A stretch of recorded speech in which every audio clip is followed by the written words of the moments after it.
जब आप एक बार लक्ष्य को चुन लेते हैं और लक्ष्य का चुनाव कर लेते हैं तो अगले 40 दिन तक आपको इस बात का अभ्यास करना होगा कि आप इस नए लक्ष्य के बारे में ही सोचेंगे, उसकी मानसिक कल्पना करेंगे, उसके लिए संकल्प करेंगे और उस लक्ष्य प्राप्ति के लिए जो कर्म है उसका एक समय निर्धारण कर उस कर्म को करेंगे। तो यह अभ्यास का समय है और 40 दिन के अभ्यास से आप पाएंगे कि आपका मस्तिष्क उस काम को करने का आदी हो चुका है जो नए लक्ष्य के बारे में आपने सोचा है। आपके लक्ष्य और महत्वाकांक्षाएं चाहे जो भी हों, उन्हें हासिल करने के बारे में हमेशा सोचें और बात करें। अपने लक्ष्य के बारे में पढ़ें, सीखें, मानसिक तस्वीर बनाएं, संकल्प करें और लगातार सोचें। इस संदर्भ में सोचें कि आप उसे कैसे हासिल कर सकते हैं। ऐसे काम करें जैसे आपकी तस्वीर, आपका लक्ष्य पहले से ही साकार हो चुका हो, और कम से कम ऐसा व्यवहार तो निश्चित रूप से करें जैसे आपके लक्ष्य का हासिल होना बिल्कुल तय हो।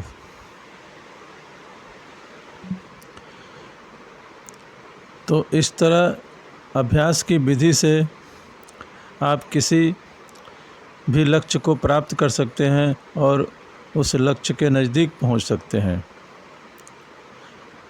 आप किसी खास क्षेत्र में खुद के सामने प्रदर्शित करें कि आप अपनी चुनी हुई महत्वपूर्ण आदत या नज़रिया विकसित कर सकते हैं, और जब एक बार आप खुद के सामने यह साबित कर देते हैं तो आप में आत्मविश्वास आ जाएगा, और यह विश्वास भी कि आप चुने हुए लक्ष्य को हासिल कर सकते हैं और अपनी आदतों में मनचाहा बदलाव कर सकते हैं। सिर्फ इच्छा या आशा करने के बजाय आप सचमुच जान जाएंगे कि आपकी संभावनाएं असीमित हैं।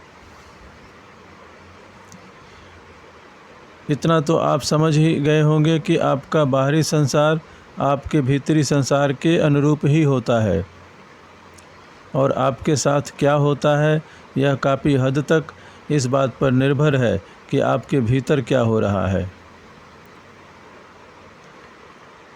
जब आप मशहूर लोगों की जीवनियाँ और आत्मकथाएं पढ़ेंगे, जो कि आपके लिए ज़रूरी भी हैं, तो आप देखेंगे कि उन सभी में बाधाओं को पार करने और शिखर पर पहुंचने की अपनी योग्यता पर अटूट विश्वास था, जो या तो उनमें पहले से था या उसे उन्होंने विकसित किया था। इस विश्वास से उन्हें ऐसी शक्तियां मिली जो आम आदमी में नहीं होती। उन्होंने उल्लेखनीय चीज़ें हासिल की और अक्सर बहुत विपरीत परिस्थितियों में और आसपास के लोगों की भविष्यवाणियों के बिल्कुल उलट उन्होंने अपने लक्ष्य को प्राप्त कर ही लिया।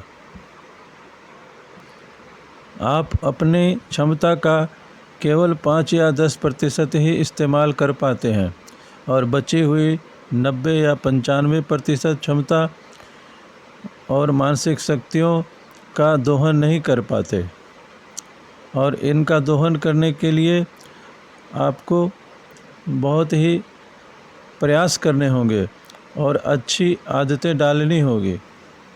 आपका अवचेतन मन बेहद शक्तिशाली होता है। जब आप इसका सही इस्तेमाल करते हैं तो यह आपकी मदद करता है।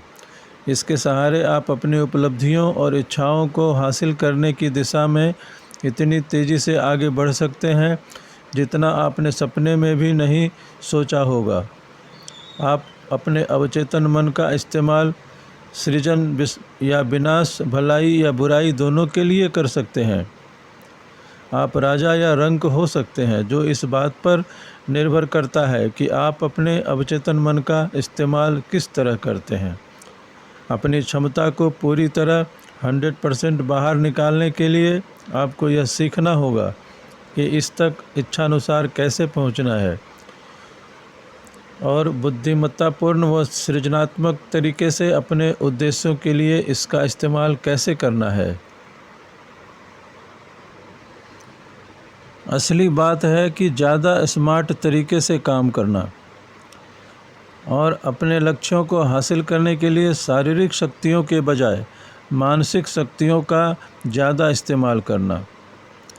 सफल लोग वे हैं जिन्होंने अपने चेतन और अवचेतन मन के बीच सामंजस्य बिठाना सीख लिया है और वे अपने मनचाहे कामों को ज़्यादा तेज़ी से और कम कोशिश से करने में समर्थ हो जाते हैं। आपको यदि सफलता प्राप्त करनी है तो आप अपने मास्टरमाइंड यानी अपनी अवचेतन शक्तियों का ज़्यादा से ज़्यादा इस्तेमाल करें। आपको अवचेतन शक्तियों को सक्रिय करने का तरीका मालूम होना चाहिए। सबसे पहले अवचेतन मन को यदि आप सक्रिय करना चाहते हैं तो सबसे पहले यह जानना ज़रूरी है कि आपका अवचेतन मन कौन कौन से काम करता है और यह कैसे करता है। आगे हम देखेंगे कि अवचेतन मन से मनचाहा काम कैसे लिया जाए। सबसे पहले यह जानते हैं कि हमारा अवचेतन मन क्या क्या काम करता है। आपका अवचेतन मन स्मृतियों के विशाल बैंक जैसा है और इसकी क्षमता असीमित है। यह अपने साथ हर घटना को अस्थायी रूप से संभाल कर रखता है और 21-22 साल की उम्र तक आपका अवचेतन मन करोड़ों सामग्री अस्थायी रूप से इकट्ठा कर चुका होता है और इसलिए सम्मोहन के दौरान लोग 50 साल पहले हुई घटनाओं को भी पूरी स्पष्टता से याद कर सकते हैं। आपके अवचेतन मन का काम डाटा इकट्ठा करना और दोबारा उसे निकालना है। इसका काम यह तय करना है कि आप ठीक उसी तरह प्रतिक्रिया करें जिस तरह आपकी प्रोग्रामिंग हुई है। आपका अवचेतन मन आपसे हर काम करवाता है और उसे आपकी आत्म अवधारणा के सांचे में ढालता है। अवचेतन मन स्वतंत्र रूप से नहीं सोचता और तर्क भी नहीं करता, यह तो सिर्फ आपके चेतन मन से मिले आदेशों का पालन करता है। आपका चेतन मन आदेश देता है और अवचेतन मन उस आदेश का पालन करता है। वह बिना सवाल पूछे दिन रात काम करता है ताकि आपका व्यवहार आपके भावनाबंध विचारों, आशाओं और इच्छाओं के अनुरूप पैटर्न में फिट हो। आपका अवचेतन मन आपके जीवन के बगीचे में फूल या कांटे पैदा करता है, जो इस बात पर निर्भर करता है कि आपने किन मानसिक समतुल्यों के बीज बोए थे। आपका अवचेतन मन आपके सोचने और काम करने के उस तरीके को कायम रखता है जो अतीत की आपकी बातों और कामों के अनुरूप हो। आपके सोचने और काम करने की सभी आदतें अवचेतन मन में जमा होती हैं। इसे आपके सभी आरामदेह दायरे पता होते हैं और यह आपको उन्हीं में रोके रखने के लिए काम करता है। जब भी आप कोई नई या अलग चीज़ करने की कोशिश करते हैं या अपने स्थापित आदतों को बदलने की कोशिश करते हैं तो अवचेतन मन आपको असहज महसूस करा देता है। यह पहले की हुई प्रोग्रामिंग के डाटा और निर्देशों के आधार पर आपको संतुलन के साथ मार्ग पर बनाए रखता है और जब भी आप कोई नई चीज़ करेंगे तो आपको महसूस होगा कि आपका अवचेतन मन आपको अपने आरामदेह दायरे में वापस खींच रहा है और आप जो करने के आदी हैं उससे अलग कुछ करने के बारे में जैसे ही सोचेंगे तो आप तनावग्रस्त और परेशान महसूस करने लगेंगे। इसलिए नई सफलता प्राप्त करने के लिए आपकी सबसे बड़ी चुनौती है कि आपका सबसे बड़ा संघर्ष आपका खुद अपने साथ है। आपको सोचने और काम करने के पुराने आदतन तरीकों से मुक्त होना होगा। जैसे जैसे आपका चेतन मन किसी नए लक्ष्य के बारे में बार बार सोचना शुरू करता है तो आपका अवचेतन मन भी इस नए विचार को आदेश के रूप में लेता है। शुरू में तो यह अवरोध पैदा करता है, परंतु जब लगातार किसी बात का दोहराव होने लगता है तो आपका अवचेतन मन आपके शब्दों और कार्यों को इस अनुरूप बनाता है कि नया लक्ष्य हासिल हो जाए और आप सही समय पर सही काम करने लगते हैं और सही बात कहने लगते हैं। इससे आपको आगे बढ़ने में काफ़ी मदद मिलती है।